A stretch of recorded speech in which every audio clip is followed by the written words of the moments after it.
माझे बूथचे जे प्रतिनिधी आहेत, बूथवर बसणारे, त्यांच्यासाठी आम्ही फॉर्म डिस्ट्रीब्यूट केले। काल रात्रीपासून त्या ठिकाणी पूर्णपणे जिल्हा बराबरामध्ये त्या ठिकाणी आमच्या प्रतिनिधींना बूथमध्ये बसू दिलं जात नाहीत। त्याला कारण दिलं जातं आहे की जे सह्याचा नमुना आहे तो सह्याचा नमुना खाली आलेला नाही। आणि जेव्हा मी रात्री काल माननीय जिल्हाधिकारी अभिजित राऊत यांना मी जेव्हा फोन केला आणि सगळी वस्तुस्थिती सांगितली, त्यांनी सांगितलं की तुमचं लगेच आता अपडेट केलेलं आहे, आमच्याकडून अपडेट व्हायचं राहिलं होतं।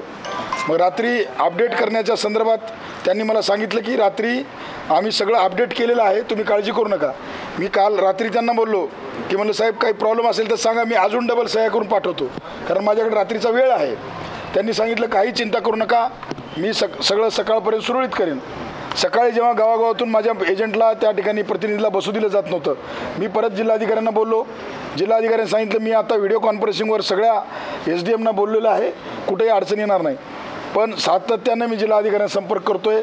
अजूनही माझ्या 250पेक्षा जास्त बूथवरचे एजंट बूथच्या बाहेर आहेत। सकाळपर्यंत 500च्या वर लोक बाहेर होते, 200-250 लोक कसे तरी 2 तासानंतर 3 तासानंतर संघर्ष करून मध्ये गेले। अजूनही माझे 250पेक्षा जास्त बूथ एजंट बाहेर आहेत आणि मध्ये काय चाललंय ते आम्हाला वंचित बहुजन आघाडीला काही माहिती नाही आहे। आरोप काय तुमचा, कशामुळे? माझा स्पष्ट आरोप आहे की इथली काँग्रेस आणि भाजप एकत्र झालेले आहेत, त्यांना वंचित बहुजन आघाडीचा उमेदवार निवडून येतो हे दिसतंय। त्यामुळं जाणीवपूर्वक आमचे एजंट मध्ये येऊ दिले जात नाही आहेत आणि याला सर्व इथला जिल्हा निवडणूक अधिकारी, जिल्हाधिकारी हे सगळे मॅनेज आहेत।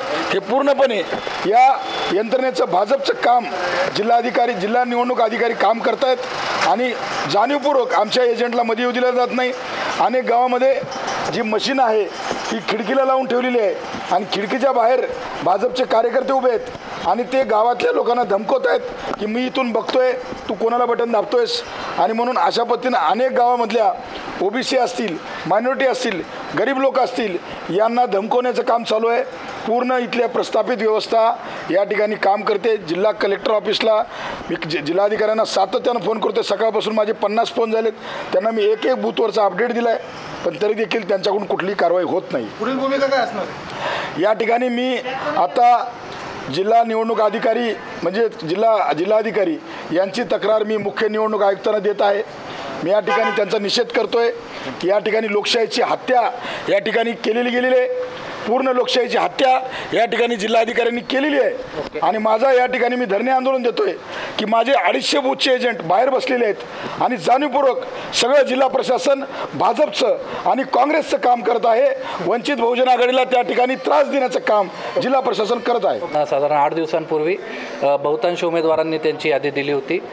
संबंधित जे उमेदवार आता आरोप करत आहेत त्यांची यादी आपल्याला काल प्राप्त झाली। आपण तातडीनं ती सर्व मतदान केंद्रावर पोहोचवली सुद्धा।